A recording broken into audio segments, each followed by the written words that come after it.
Hello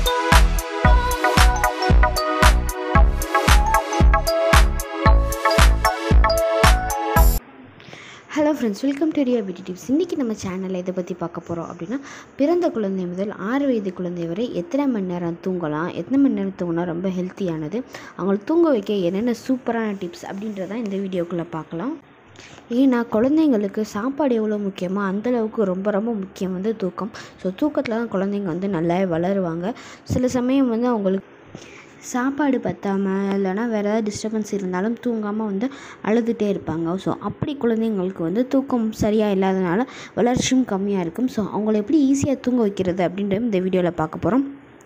நிறைய நண்பர்கள் நம்மளோட சேனலை சப்ஸ்கிரைப் பண்ணாமலே பார்த்துட்ருக்கீங்க. சப்ஸ்கிரைப் பண்ணிட்டு பார்த்தீங்க அப்படின்னு எனக்கு இன்னும் மோட்டிவேஷ்னலாக இருக்கும். ஸோ நீங்கள் கொடுக்குற ஒரு லைக் எனக்கு வந்து அடுத்தடுத்த கண்டென்ட் இன்ட்ரெஸ்டிங்காக பண்ணுறதுக்கு மோட்டிவேஷனாக இருக்கும். ஸோ கண்டிப்பாக லைக் பண்ணிட்டு வீடியோ ஃபுல்லாக பாருங்கள். ஃபஸ்ட்டு 0 to 3 months குழந்தைங்க வந்து எவ்வளோ மணி நேரம் தூங்கணும் அப்படின்னா 14 17 hours வரைக்கும் தூங்கணும். அடுத்ததாக 4 மாதத்துலேருந்து 12 மாத குழந்தைகள், அதாவது 1 வயது குழந்தைகள் வந்து 12 15 மணி நேரம் 24 மணி நேரத்தில் கண்டிப்பாக தூங்கணும். ஸோ கண்டிப்பாக தாய்மார்கள் வந்து அந்த டைமிங்கை கணக்கு பண்ணிவிட்டு என்ன பண்ணணும் அப்படின்னா அவங்களோட ஸ்லீப்பிங் ஷெடியூலை வந்து கண்டிப்பாக அதிகப்படுத்தணும். அடுத்ததாக 1 to 3 வயசில் உள்ள குழந்தைங்கள் வந்து 11 to 14 மணி நேரம் தூங்கணும். இந்த வயசு குழந்தைங்களுக்கு வந்து நம்ம ஃபுட் ஷெடியூல் பண்ணியிருப்போம். ஸோ வந்து சாப்பாடு கொடுத்த உடனே தூங்க வைக்காமல் கொஞ்சம் நேரம் ப்ளே பண்ண விட்டுட்டு குளிக்க வச்சாலே வந்து அவங்களுக்கு வந்து தூக்கம் ஆட்டோமேட்டிக்காக வந்துடும். ஸோ இந்த வயது குழந்தைங்களை வந்து தூங்க வைக்கிறது ரொம்ப ஈஸி. பட் 2-3 வயசுக்கு மேலே நம்ம வந்து கேஜிஸ் இந்த மாதிரி பழக்கணும் அப்படின்னா சில நர்சரிஸில் வந்து அவங்களே ஆஃப்டர்நூன் வந்து தூங்க வச்சுருவாங்க. ஸோ அதையுமே வந்து நம்ம ஒரு கால்குலேஷனாக எடுத்துக்க முடியாது. ஏன்னா அங்கெல்லாம் வந்து பீஸ்ஃபுல்லாக தூங்க முடியாது. ஸோ கேஜி ஸ்வீட்டு வந்ததுக்கப்புறம் நம்ம அவங்கள தூங்க வைக்கிறது ரொம்ப ரொம்ப முக்கியம். அடுத்ததாக 4 to 6 வயசு குழந்தைகள், இந்த குழந்தைங்கள் கண்டிப்பாக கேஜி, ஃபஸ்ட் ஸ்டாண்டர்ட் இந்த மாதிரி போயிட்டு வருவாங்க. ஸோ ஃபுல் டே ஸ்கூல் இருக்க மாதிரி இருக்கும். இவங்க வந்து 10 to 13 மணி நேரம் தூங்கணும்.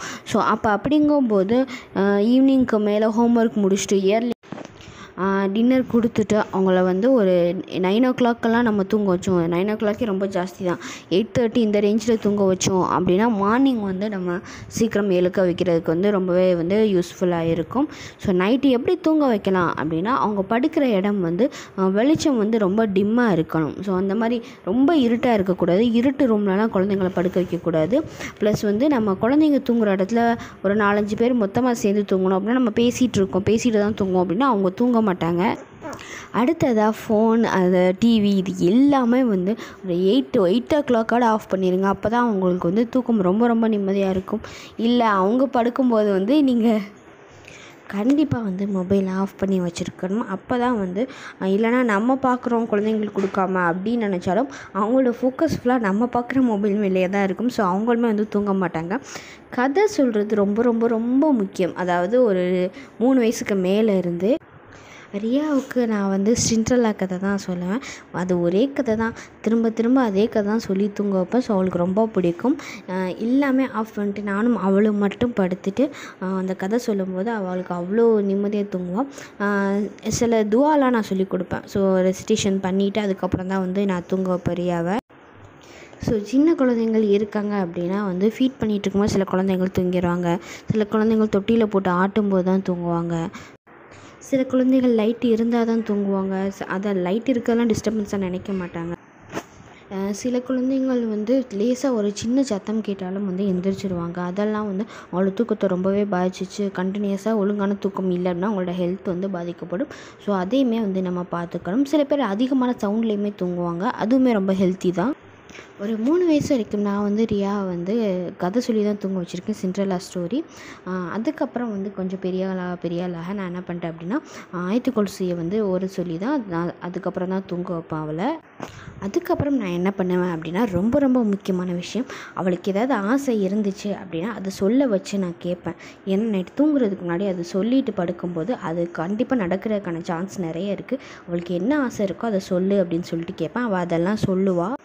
அது சொல்லும்போது அவளுக்கு வந்து அவ்வளோ எக்ஸைட்மெண்ட்டாக இருக்கும். அந்த விஷயம் நடந்துருச்சு அப்படின்ற மாதிரியே அவள் வந்து சொல்லுவாள். ஸோ அந்த எக்ஸைட்மெண்ட் அது எல்லாமே வந்து அவளோட ஆசையை சீக்கிரமாகவே நிறைவேற்றும். ஸோ குழந்தைங்க தூங்க போகிறதுக்கு முன்னாடி அவங்களுக்கு என்ன ஆசை இருக்கோ அதை கேளுங்க. அது ரொம்பவே முக்கியமானது. நான் என் குழந்தைய எப்படி தான் தூங்க வைப்பேன், நீங்கள் உங்களோட குழந்தைய எப்படி தூங்க வைப்பீங்க, என்ன மாதிரி மெத்தட் ஃபாலோ பண்ணுறீங்க அப்படின்னு சொல்லிட்டு இந்த வீடியோ கீழே கமெண்ட் பண்ணுங்கள். நிறைய நியூபார்ன் மம்மிஸ்க்கு வந்து ரொம்ப யூஸ்ஃபுல்லாக இருக்கும். ஓகே ஃப்ரெண்ட்ஸ், இந்த வீடியோ யூஸ்ஃபுல்லாக இருக்கும்னு நினைக்கிறேன். யூஸ்ஃபுல்லாக இருந்துச்சு அப்படின்னா கண்டிப்பாக உங்கள் ஃப்ரெண்ட்ஸ் அண்ட் ஃபேமிலிக்கு மறக்காமல் ஷேர் பண்ணுங்கள். தேங்க்யூ ஸோ மச் ஃபார் வாட்சிங்.